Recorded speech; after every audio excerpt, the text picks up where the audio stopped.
ఆవిడ విజ్ఞతకే వదిలేస్తున్నాం. మంత్రి గారు, మీ నియోజకవర్గం చేరుకొద్దాం. మీరు కొవ్వూరులో ఒక ప్లాట్ఫామ్ అంతా వేసుకున్నారు, ఇప్పుడు గోపాలపురానికి వచ్చారు. తలార వెంకట్రావు ఆ ప్లాట్ఫామ్కి మీరు వెళ్ళడానికి అనుకూలంగా ఉందా? మళ్ళీ గ్రౌండ్ లెవెల్ నుంచి చేయాల్సిన అవసరం ఉందా? ఎక్కడండి? ఇక్కడ గోపాలపురంలో. గోపాలపురంలో ఆల్రెడీ ప్లాట్ఫామ్ నాకు ఎప్పటి నుండో ఉందండి, మా ఫాదర్ దగ్గర నుండి. ఫాదర్ ప్లాట్ఫామ్ ఉంది, తర్వాత 9లో నేను చేశాను. నాకు నాయకులందరూ తెలుసు, కార్యకర్తలు చాలామంది తెలుసు. ఏదో న్యూ జనరేషన్ కొంతమంది యూత్కి నేను పెద్దగా తెలియదు. వాళ్ళు ఆల్రెడీ బాగానే వీళ్ళందరితో కలిసి పనిచేస్తున్నారు, బాగానే రిసీవ్ చేస్తారు. తలార వెంకటరావు సంబంధించి మీకు తెలిసింది కొన్ని ఇన్సిడెంట్లు జరిగినాయి, టీడీపీ వాళ్ళు దాడి చేయడం, లాండ్ ఆర్డర్ ప్రాబ్లం, ఇటువంటి అన్నీ జరిగినాయి. ఆ ఫ్యాక్టర్ అంతా మళ్ళీ మీరు గ్రౌండ్ అంతా చేసుకోవాల్సిన అవసరం ఉందా? ఇప్పుడే జనరల్గా ఏవో చిన్నవి ఉంటాయండి. పార్టీ అన్న తర్వాత ఇంత పెద్ద ఫ్యామిలీలో చిన్నవి ఏవో ఉంటాయి కదండి, అవన్నీ సెట్ చేసుకోవడం అది పెద్ద విషయం ఏం కాదు. అంటే నేను ఒక శాసనసభ్యుడి పైన దాడిని హోమ్ మినిస్టర్గా ఎలా చూడాల్సిన అవసరం ఉంది? డెమోక్రసీలో విమర్శలు, ప్రతి విమర్శలు అనేవి కామన్, ఇవన్నీ ఉంటాయి. అంటే జనరల్గా అండి, ఎవరైనా శాసనసభ్యుడు అనే కాదు, ఒక సామాన్య వ్యక్తి మీద కూడా ఎవరు దాడి చేయడానికి ఎవరికి రైట్ లేదు. కాకపోతే ఏంటంటే ఈ రోజున కొంతమంది రకరకాల పరిస్థితుల వల్ల కావచ్చు, రకరకాల లోపలికి ఇంటేక్ తీసుకునే వాటి మీద కూడా వాళ్ళు వాళ్ళు కొద్దిగా ప్రభావితమై ఆ టైంలో అలా కొంచెం అగ్రెసివ్గా బిహేవ్ చేసే పరిస్థితులు కనిపిస్తాయి. కానీ సిచ్యుయేషన్ అనేది అప్పుడు వేరే రకంగా ఉంది కనుక అది తప్పిదం జరిగిపోయింది. అయితే మేమైతే శాసనసభ్యులు ఆ రోజున ఇక్కడ తలారి వెంకట్రావు గారి మీద జరిగిన దాడిని అయితే తీవ్రంగా మేము అందరం ఖండించడం జరిగింది. ఎక్కడా కూడా ఇలాంటివి జరగడం కూడా అది మంచి పరిణామం కాదండి. ఎందుకనంటే ఈ రోజున శాసనసభ్యుడు అంటే ప్రజల చేత ప్రజల కొరకు ఎన్నుకోబడిన వ్యక్తి. అతనికంటూ ఒక గౌరవం ఇవ్వాలి, అతని చేత ప్రజలకి మేలు జరిగేది చేయించుకోవాలి తప్ప ఎక్కడో ఏదో ఇబ్బందికరమైన సంఘటన జరిగిందని దాన్ని ఆసరాగా తీసుకుని ఆయన ఇబ్బంది పెట్టడం అనేది కరెక్ట్ కాదు. అంటే మేము కొవ్వూరు నియోజకవర్గంలో కూడా తిరిగాము, అక్కడ ప్రజలందరూ ఎవరు ఎక్స్పెక్ట్ చేయలేదు అంటే మీరు ఎక్కడ మారుతారని. మీరు ఏమైనా ఎక్స్పెక్ట్ చేశారు అసలు గోపాలపురానికి వస్తానని?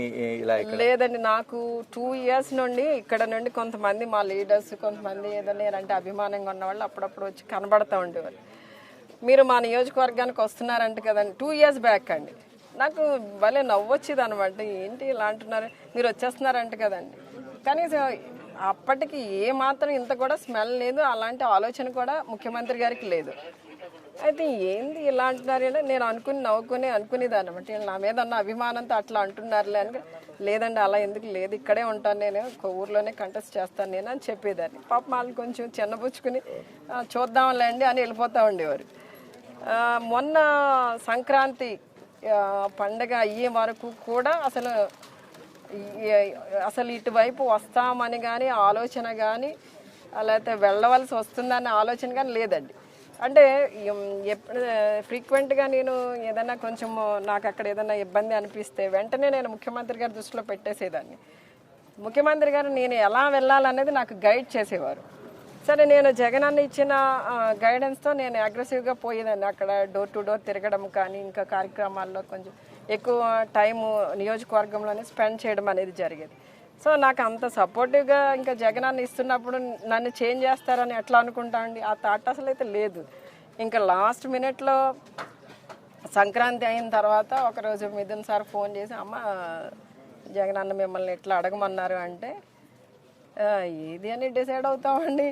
నేను అదే చెప్పాను, ఇక్కడ 11 years నుండి వర్క్ చేస్తున్నాను కదండి, కాస్త డెవలప్మెంట్ చేశాను కదా, నాకు ఇదే బెటర్గా ఉంటుంది కొవ్వూరు అనేసి అన్నాను. అంటే నా ఆన్సర్ నచ్చినట్టు లేదండి, ఒకసారి ఆలోచించండి అమ్మ, 1 or 2 days అన్న తీసుకుని అనేసి అన్నారు. అంటే సరే సార్ అని చెప్పేసి వాళ్ళు మళ్ళీ కాల్ చేసినప్పుడు, సార్ నేను డిసైడ్ అవ్వడం అనేది కష్టం, మీరు ముఖ్యమంత్రి గారు ఏ నిర్ణయం తీసుకున్నా దానికి కట్టుబడి ఉంటాను నేనని చెప్పాను.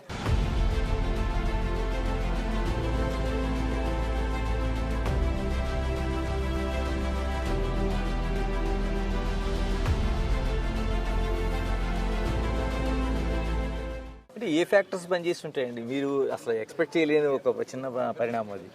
ఈ నియోజకవర్గం పెద్దదండి, కొవ్వూరుతో కంపేర్ చేస్తే పెద్దది. రెండవది, నేను 9లో నేను ఇక్కడ చేసున్నాను, నాకు పరిచయం ఉంది. తర్వాత నాకు ముందు మా నాన్నగారు 2 terms చేసున్నారు, కొంత డాడీ బేస్ ఉంది.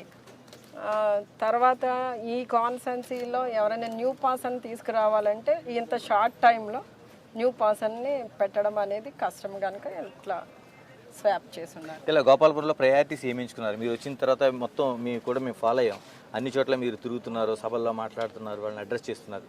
ఏం సమస్యలు గుర్తించారు, ఏం ప్రయారిటీగా చేయబోతున్నారు మీరు? అంటే సమస్యలు అనేవండి, కొంచెం రోడ్స్ ప్రాబ్లమ్స్ ఉన్నాయి.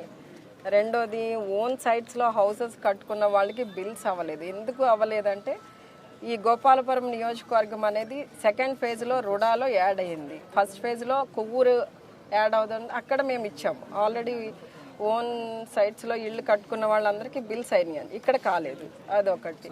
రెండవది అక్కడ మేము ఏ ఊరు గడప గడపకి వెళ్ళామో ఆ ఊర్లో ఎలక్ట్రికల్ పోల్స్ ఇబ్బందులు కానీ, హై టెన్షన్ వైర్స్, ట్రాన్స్ఫార్మర్స్ ఇలాంటి ఇబ్బందులు ఏమొచ్చినా కూడా అవన్నీ ఇమీడియట్గా మేము షార్ట్అవుట్ చేసుకున్నామండి. ఇక్కడ అది ఉంది, చాలా ప్రాబ్లం ఉంది.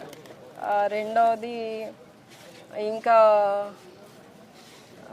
చెప్పాలంటే ఈ హౌస్ సైట్స్ ప్రాబ్లం ఉందండి. నా దగ్గర కొవ్వూరు నియోజకవర్గంలో ప్రతి విలేజ్కి కూడా ఎక్కడా కూడా పెండింగ్ లేకుండా హౌస్ సైట్స్ కొనడం జరిగింది. కొంతమందికి కొన్ని గ్రామాల్లో హౌస్ సైట్స్ లేకపోతే అవైలబుల్గా మున్సిపాలిటీలో కొనడం జరిగిందండి. అంటే మొత్తానికి కొనకుండా అయితే ఎక్కడా లేము, మున్సిపాలిటీలో కొన్నాము, ఆ గ్రామాల్లో అవైలబుల్గా ఉంటే ఆ గ్రామాల్లో కొన్నాం. అలా హౌస్ సైట్స్ ప్రతి విలేజ్కి ఇవ్వడం జరిగింది.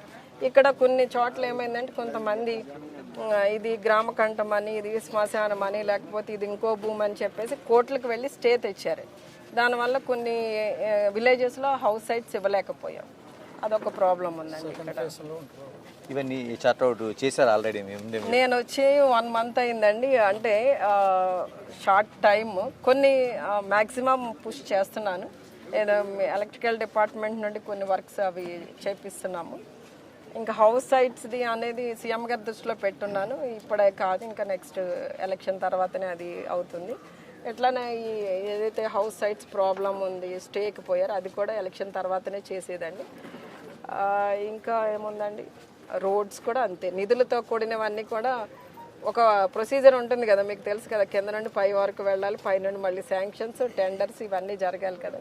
ఇదంతా కొంత టైం అవసరం ఉంది కనుక ఈ టైంలో అవదండి.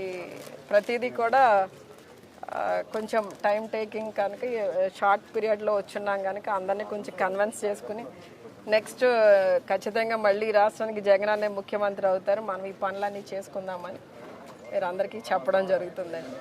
ఇది మనకి నేనే ఎమ్మెల్యే కార్యక్రమంలో మనకి కనిపిస్తుంది. నియోజకవర్గంలోన మార్పు జరిగిన అనేక సమస్యల పరిష్కారానికి తాను ఇప్పటికే సమస్యలు గుర్తించాను, ఆ సమస్యల పరిష్కారానికి నేను ఇప్పటికే ఒక ప్రణాళిక ఉందని చెప్తున్నారు. మరో నియోజకవర్గంతో మళ్ళీ కలుద్దాం. Signing off, this is Ganesh.